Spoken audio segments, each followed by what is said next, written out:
บายดีท่านผู้ชมมื้อนี้เฮามาอยู่ที่งานสู่ขวัญแต่งดองของเจ้าบ่าวเจ้าสาวซึ่งมื้อนี้เฮาจัดอยู่ที่สถานที่เฮือนของบ่าวสาวเป็นมื้อสันวันดีเป็นมื้อมงคลซึ่งเจ้าบ่าวก็คือท้าวแจ็กกี้นางสุสดางานนี้ก็ถือว่าจัดมาหลายมื้อแล้วล่ะตั้งแต่ต้นเดือนพฤศจิกแต่ว่าบ่ทันมีเวลาได้ตัดลงหาก็มีโอกาสได้มาตัดคลิปแล้วก็อัพลงในมื้อนี้ก็ต้องขออภัยนำเจ้าภาพแล้วก็บ่าวสาวเด้อเพิ่นรอถ่ายคลิปดนเติมเนื่องจากว่ามีงานซุมื้อเช้าเพ็ญแรงก็เลยว่าบ่ค่อยมีโอกาสได้ตัดคลิปเอาเป็นว่าเจ้าภาพที่ผ่านมาก็รอถ่ายอีกจักหน่อยบางๆแล้วเฮาสิตัดคลิปแล้วก็อัพลงให้แต่ว่าเฮาก็ถ่ายบรรยากาศมาให้เบิ่งมาให้ชมมื้อนี้เฮาอยู่ที่สถานที่อันเป็นมหามงคลหลังจากที่ได้มาหอดสถานที่แล้วก็เบิ่งความเพียบพร้อมได้เวลาอันดีอันงาม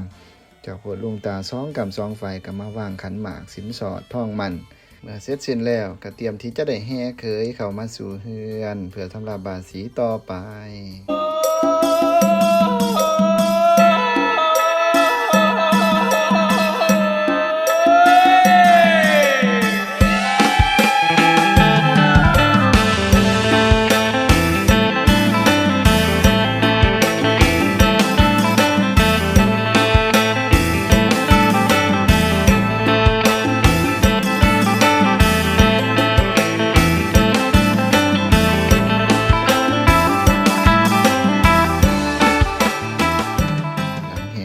เข้ามาสู่เฮือนเรียบร้อยแล้วบ่าวสาวก็ได้มาพบพ่อต่อหน้ากัน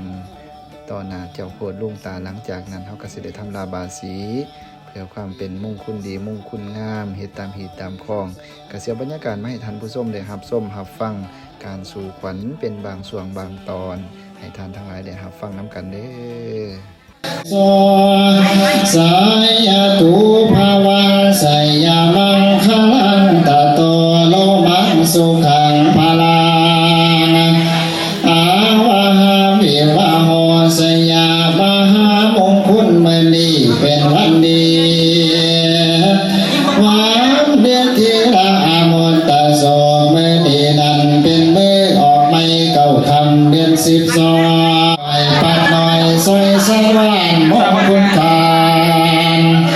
อันพันแสนบุญแก้วสนาบุญนำพาสมโยมาในมีว่าปู่และปัญญา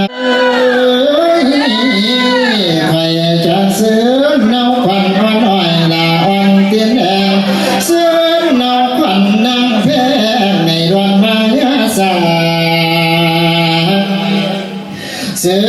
เนาขวัญกันหาขวัญตาละคิวกองว่ามาเยือขวัญ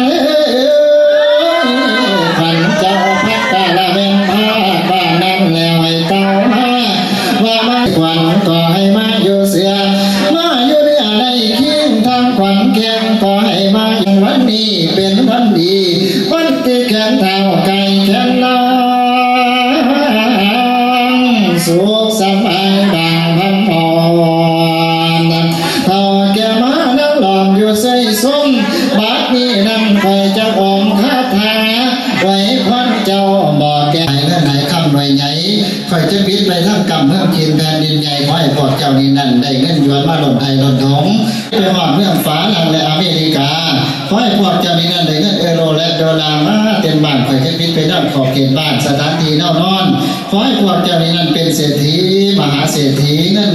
นี่ก็เป็นบรรยากาศข่าวๆเพื่อบันทึกเป็นความทรงจำอันดีอันงามให้แก่ครูบ่าวสาวที่มื้อนี้ทั้งข้าพเจ้ากับผู้ซึกปลื้มปิติยินดีที่ได้มีโอกาสได้ไปเฮ็ดหน้าที่บาสีสู่ขวัญในมื้อสำคัญของบ่าวสาวซึ่งบ่าวสาวเพิ่นก็น่าฮักน่าแพงเหมาะสมกันคักเอาให้คล้องฮักกันส่วนนิรันดร์กันอยู่นํกันไปฮอดเฒ่าฮอดแก่มีลูกเต็มบ้านมีหลานเต็มเมืองเด้อ